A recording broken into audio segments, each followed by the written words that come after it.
Kasi matagal na natin gustong alisin si Marcos eh. Nag-antay tayo na may isang figure na maglilid sa atin. Nayayakapin ng mas malawak na mamamayan. Malawak na mamamayan. Kaya nga nanawagan tayo, Marcos, alis ka dyan. Nakakwentang utak niya, unpredictable. Why? Because, sabi ko nga may sakit yan eh.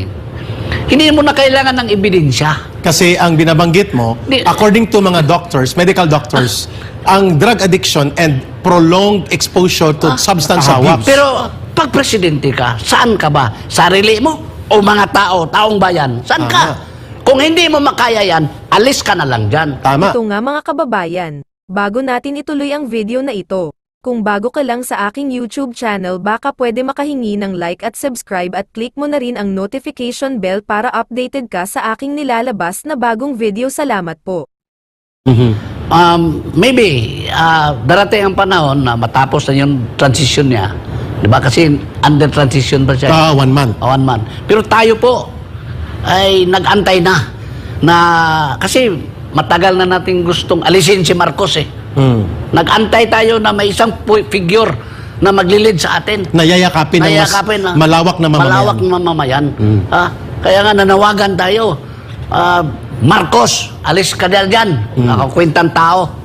Speaking of Marcos alis dyan, Yusik Ben, isa sa advokasya na sinamahan mo at kung bakit sinusundan ito ng Pilipinas nating mahal ay ang pagbubuo nyo ng grupo noon na koalisyon kontra giyera. Yes. At ang ngayon, ang Marcos No to alis war. dyan, no to war kayo at ang inyong panawagan, diplomasya at kapayapaan. We have received information at ayaw ito i-kumpirma o i-confront ng Malacanang, ng Office of the President, ng Department of National Defense, kung totoo ba itong lumalabas at kumakalat sa social media that there are deposit and forward deployment now of nuclear warheads. Nabalita yan sa Philippine Star. Yes, sa Philippine Star lumabas ito. Oo, lumabas. At binabanggit ito ng maraming social media observers na mayroon ng pre-deployment, forward positioning ng mga armas nuklear, pangbomba, missiles, at iba pang armamento ng Amerika at ng Taiwan na nakatago sa loob ng dyan sa may North Luzon area, particular sa Cagayan Valley region,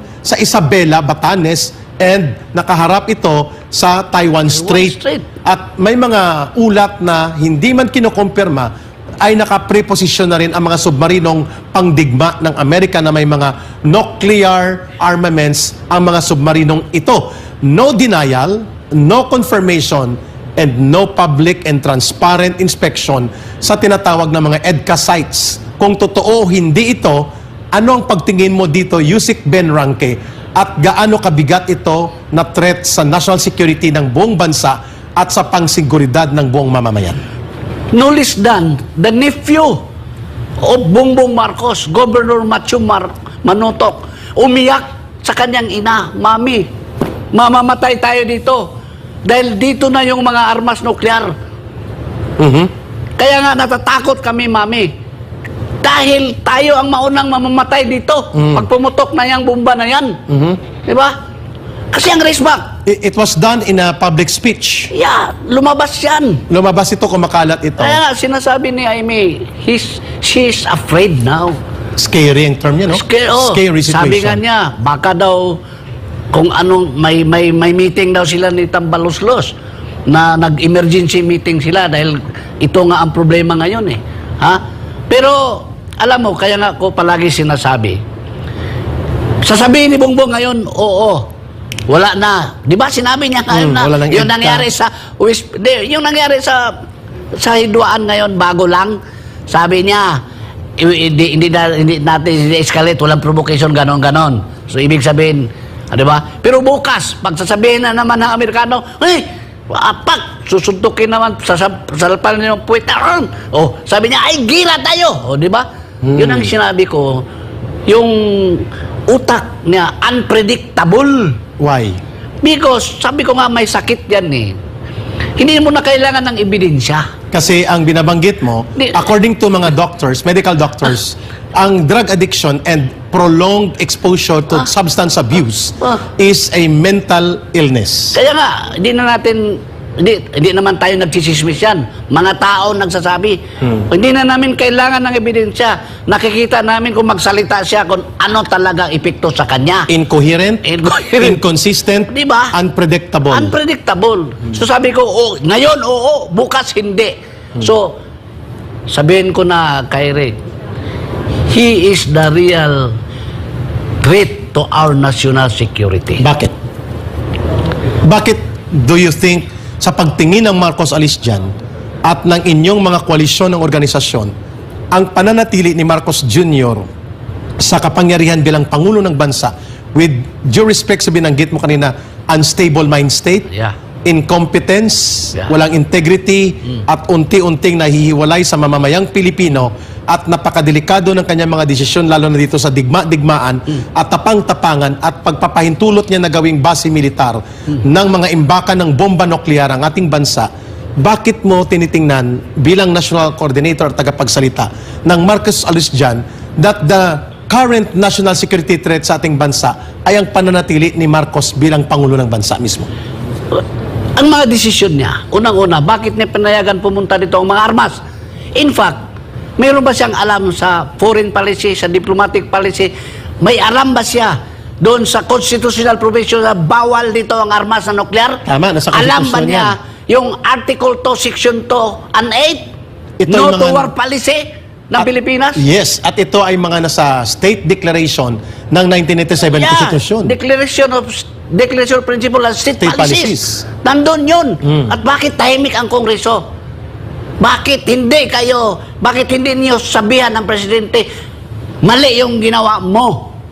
Ha? At bakit hindi mo kinonben yung National Security Council? Oo. Dahil takot ka na sasabihin na ang rason lang na pinayagan mo ang mga armas na yan para kapagira dahil sa self-interest mo na kukunin na yung tagong yaman nyo sa Amerika at hindi bigay ng Amerikano dahil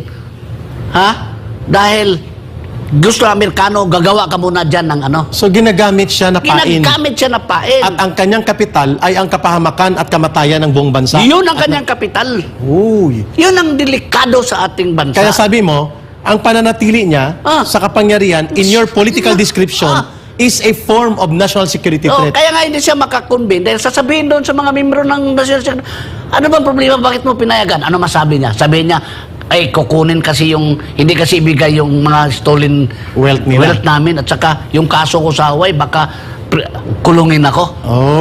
Okay. Yun ang mga nag-ano sa kanya dito sa liig. Nakahawak. Pero pag presidente ka, saan ka ba? Sarili mo o mga tao, taong bayan? Saan ka? Tama.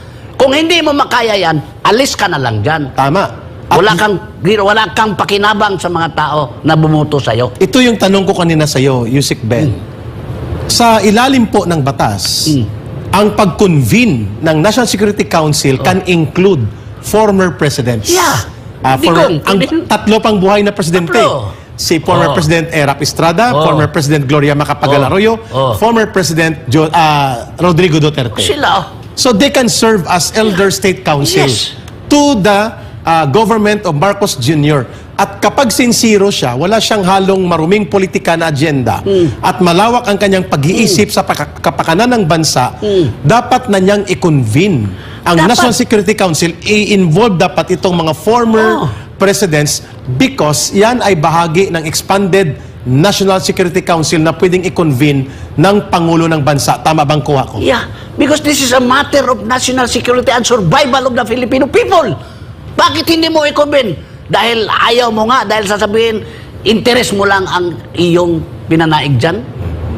Tama. So, Yusik Ben, kung ayaw niyang i-convene ang National Security Council, may tanong kami ngayon sa iyo. Dahil sabi ko nga, dalawang grupo itong nire-represent mo dito sa pagpapanayam namin sa iyo. Yeah. Una, yung Marcos Alice Jan National Secretariat, ikaw ang isa sa coordinator nito. Ang isa ay ang koalisyon ng mamamayan kontra gyera. Kasama sila Kamintong, Kaado, Paglinawan. Ngayon ang tanong namin sa iyo, gaano kaimportante na magkaroon ng anti-war movement and peace advocacy na totoong nakaangkla sa pag-address sa kapahamakan ng kabulukan at kapalpakan ng patakaran ng gobyernong Marcos Jr. nang walang patumpik-tumpik at igigiit ang paglaban sa digma-digmaan at tapang-tapangan na ito ng kanyang mga alipores at ng panunulsol ng Amerika, gaano kaimportante na sangkap ang kontragyera na kilusan sa pagbubuo ng malakas at malawak na political opposition movement, Yusek Ben? We are the sovereign Filipino people. Kapakanan natin ang ating pinanindigan ngayon. Dapat may isang leader na hindi makapag-decide, may isang leader na tinataksil ang bayan, tinataksil ang taong bayan.